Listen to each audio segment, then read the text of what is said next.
రాజు గారు, పునుగులు అంటే అందరూ ఇష్టంగా తింటారు. మెయిన్ గా వర్షం పడే టైంలో వేడివేడిగా పునుగులు ఉంటే అసలు ఫుల్ గా ఎంజాయ్ చేస్తారు. అవునండి. మరి పాలకూరతో పునుగులు తయారు చేసుకోవచ్చు అంటారా? చేసుకోవచ్చండి. ఓకే. సో అంటే దీన్ని కొంచెం వేరే ఒక కాంబినేషన్ లో కలిపేసి చేస్తున్నాం ఇది. ఓకే. సో అంటే పాలకూర టేస్ట్ లో మనకి ఎక్కువగా వస్తుంది ఇది. పాలకూర టేస్ట్ లో. అవునండి. ఓకే, పాలకూర కూడా మనం చక్కగా తీసుకోవచ్చు. అవునండి. మరి పాలకూర పునుగులు తయారు చేసుకునే ముందుగా కావాల్సిన పదార్థాలు ఏంటో ఒకసారి చూద్దాం. పాలకూర పునుగులు తయారు చేసుకోవడానికి కావలసిన పదార్థాలు: తరిగిన పాలకూర 1/2 కప్పు, పెసరపప్పు 1 కప్పు, జీలకర్ర 1 టీ స్పూన్, పచ్చిమిరపకాయలు 3, అల్లం చిన్న ముక్క, ఉప్పు తగినంత, శనగపిండి 2 టేబుల్ స్పూన్లు, నూనె డీప్ ఫ్రైకి సరిపడినంత. కావాల్సిన పదార్థాలను చూశారు కదా. రాజు గారు, పాలకూర పునుగులు ఎలా తయారు చేసుకోవాలండి? చూస్తున్నానండి. సో ఇక్కడ పెసరపప్పు అనుకున్నాం కదా. ఓకే. సో దాన్ని ఒక గంట ముందుగా నానబెట్టి పెట్టేసుకున్నాను. ఓకే, ఇందులో మనం పెసరపప్పు తీసుకుంటున్నాం. అవునండి, బేస్ ఇస్తున్నాం దానికి. ఓకే.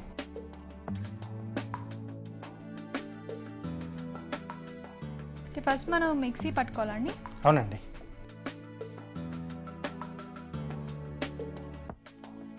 మామూలుగా జనరల్గా మనం పెసర పునుగులు చేసుకుంటూ ఉంటాం. డిఫరెంట్ కాంబినేషన్ అనమాట, పాలకూర యాడ్ చేస్తాం కాబట్టి. అవునండి. సో దీంట్లో పాలకూర క్వాంటిటీ మనం ఎక్కువగా తీసుకుంటున్నాం. ఓకే. సో సన్నగా తరిగిన పాలకూర. సో దీంట్లో జీలకర్ర, ఓకే, అలాగే పచ్చిమిరపకాయలు. ఓకే. జస్ట్ చేత్తోనే అలా తుంపేసి వేసేసుకోవడమే. పచ్చిమిర్చి, అల్లం ఇది కొంచెం ముక్కలుగా కట్ చేస్తున్నాను. ఉప్పు,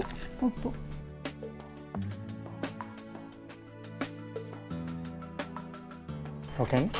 ఓకే. సో ఇవన్నీ కలిపేసి మనం మిక్సీ పట్టేసుకోవాలి. ఓకే. ఓకే రాజు గారు, మీరు మిక్సీ పట్టేయండి. ఈలోగా నేను చిట్కా చెప్పేస్తాను. ఓకే అండి. ఇప్పుడు మీ అందరి కోసం మరో చిట్కా. ఇప్పుడు మీ అందరి కోసం ఒక మంచి సౌందర్య చిట్కా. పెసరపిండిలో కొంచెం పాలు,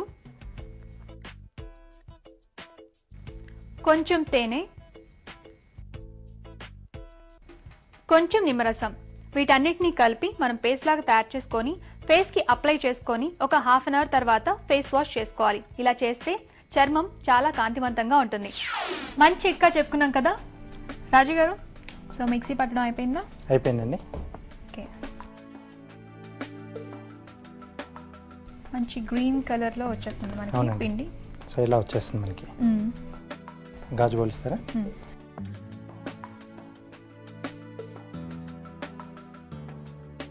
రాజు గారు, అంటే పిండి కొంచెం గట్టిగా లేదు కదా? అవునండి.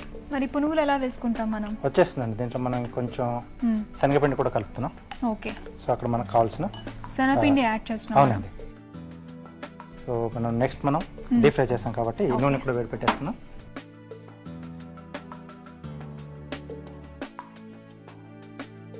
ఈ పాలకూర పునుగుల్లోకి చట్నీ లాగా ఏదైనా చేసుకుంటే బాగుంటుందా, లేకపోతే డైరెక్ట్ గా తింటే బాగుంటుందా?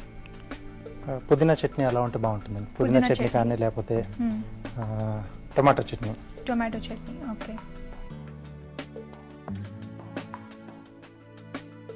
రాజుగారు, ఈ పిండిని ఇలా చూస్తుంటే మనం చక్కగా దోశలు కూడా వేసుకోవచ్చు అనిపిస్తుంది. పాలకూర దోశలు వేసుకోవచ్చండి, వస్తుంది కొంచెం. ఓకే. కొంచెం ఫైన్గా చేసేసుకుంటే వచ్చేస్తుంది దీంట్లో. ఓకే. సో ఇప్పుడు దీంట్లో శనగపిండి.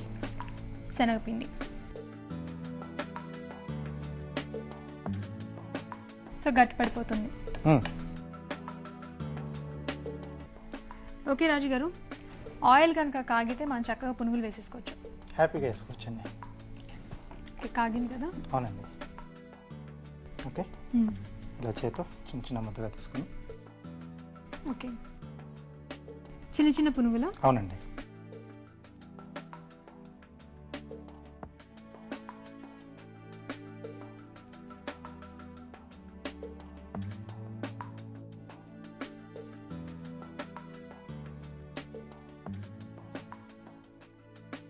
ఫ్రై అవ్వడానికి కొంచెం టైం పడతాయండి? కొంచెం అండి. ఓకే. పాలకూర కూడా ఉడకాలి కదా, మనం పచ్చిది వేసుకుందాం. అవునండి.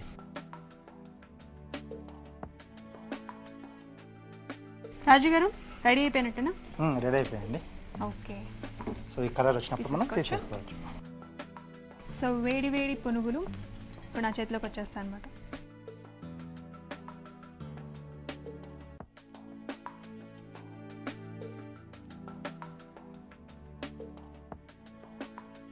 ఓకే అండి, పాలకూర పునుగులు రెడీ. రెడీ.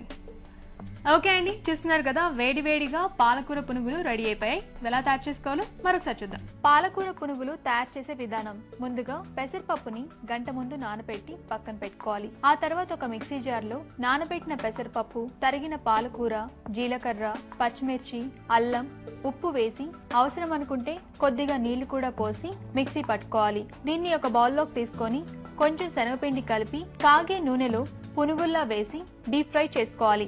అంతే, టేస్టీగా ఉండే పాలకూర పునుగులు రెడీ.